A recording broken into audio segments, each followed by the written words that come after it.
Civil rights movements have taken place throughout the world. Segregation was one of the biggest deals back then. There was the Albany movement, March on Washington, and the Montgomery boycotts, and etc. There are much more, but we'll be talking about some of the main ones and people in it. And to start off, we have the Poor People's Campaign, which we have Calvin here to explain. Thank you, Andrew. Now we have the Poor People Campaign. The Poor People Campaign started in 1968 with a march on Washington, D.C. People would walk around holding up signs saying, "I'm on my way." People's March political campaign that cornered the demonstration held in Washington, D.C. in 1968, in which people demanded that the government formulate a plan to help employment encasing problems of the poor throughout the United States.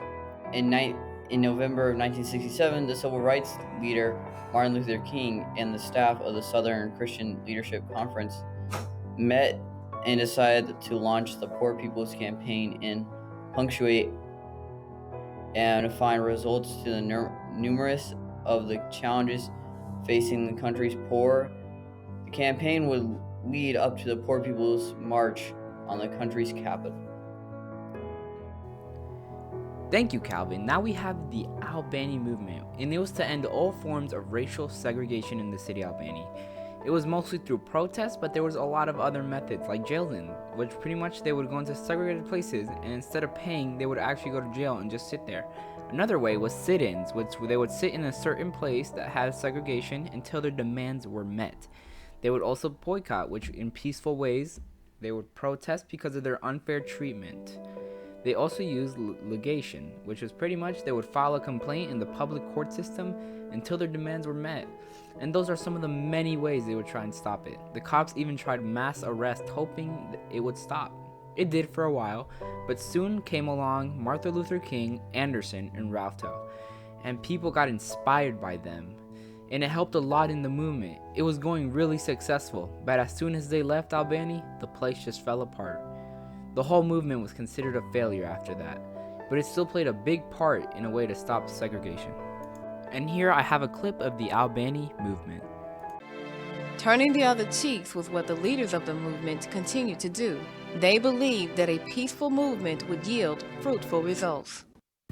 The retaliation came because we were black. The retaliation came because the white folk didn't want us to get what we wanted to get. For instance, we wanted to sit down at the restaurant and eat. That's all we wanted to do. Because they wanted to make progress, the Albany movement fought to create better opportunities for better jobs and a better education for African Americans. Now we have Riley. The March on Washington is probably one of the most well-known and talked about peaceful protests. This event was when Martin Luther King Jr. led more than 250,000 people on a civil rights march, where they called on President Kennedy and Congress to pass a law that guaranteed equal rights and a quality education for all citizens. It took place on August 28, 1963, in the nation's capital, Washington, D.C. This event was very important to the civil rights movement because Martin Luther King Jr.'s I Have a Dream speech inspired Americans to strive for a world where all people, black or white, could live in harmony. On the island of poverty, I have a dream that one day this nation will rise up and live out the true meaning of its creed. We hold these truths to be self-evident, that all men are created equal. Also, the speech is possibly what the March on Washington is most known for, and what most people think of when they think of Martin Luther King Jr. Thanks to the help of Martin Luther King Jr., the 250,000 people that participated, and the march gaining national attention, the administration of John F. Kennedy initiated a strong federal civil rights bill in Congress. Now we have Haley. Okay. The Montgomery bus boycott was led by Martin Luther King Jr. to protest segregated seating on buses. This was a nonviolent protest that lasted from December 5th, 1955 to December 20th, 1956. This was the first large-scale demonstration against the U.S. about segregation. During this boycott, the U.S. Supreme Court ordered Montgomery to raise its bus system rules. On December 28th, snipers were shot into multiple non-segregated buses traveling through a black neighborhood. A pregnant woman named Miss Jordan was riding one of the buses while the shooting happened and was unfortunately injured. She was shot in both legs and was told to stay in the hospital for the remainder of her pregnancy to prevent her from going into labor early. Weeks after the first bus shootings, people continued shooting non-segregated buses, which led to 3 city commissioners to suspend all of the night service buses after 5 p.m. This lasted till January 22nd, 1957. That same month, 4 black churches and homes were bombed by the KKK, including one bomb that was defused at MLK's house. The bombers' arrest led to the end of bus violence and was known as the earliest mass protest. After the boycott's end, MLK took part in creating the Southern Christian Leadership Conference, better known as a SCLC, which had a very big impact on the civil rights organization.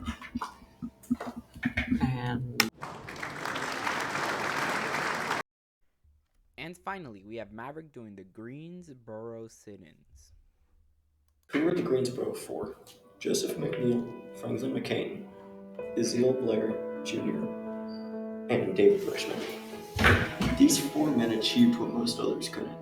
They led the way for desegregation in North Carolina. On February 1st, 1960, 4 friends sat down at a lunch counter in Greensboro. You might not think that's too much, but what it did was take a stand against segregation and racism in the South. It might sound like just 4 guys desegregated a single lunch counter, but their sit-ins caused others to do so. The sit-ins spread to 55 cities in 13 states. Here's another video about the civil rights movement. Everybody loves going out to eat, right? You get to sit with a bunch of people in a noisy restaurant and enjoy a meal without having to cook or clean up. But years ago, some places to eat had plenty of seats, but would only let you sit there if your skin was a certain color. It was completely unfair. Wouldn't it be great if some dashing young heroes came in and made the restaurants change so anybody could sit there? Well, 4 heroes arrived there in Greensboro, North Carolina, the Greensboro Four, who pioneered the sit-in. Thank you, Maverick. As you can see, there are a lot of different ways people tried to stop segregation. We wanted you to know how people were treated back then. It was very unfair, and what they had to do just to get freedom. It took them a while, but they finally got their freedom and equal rights in society.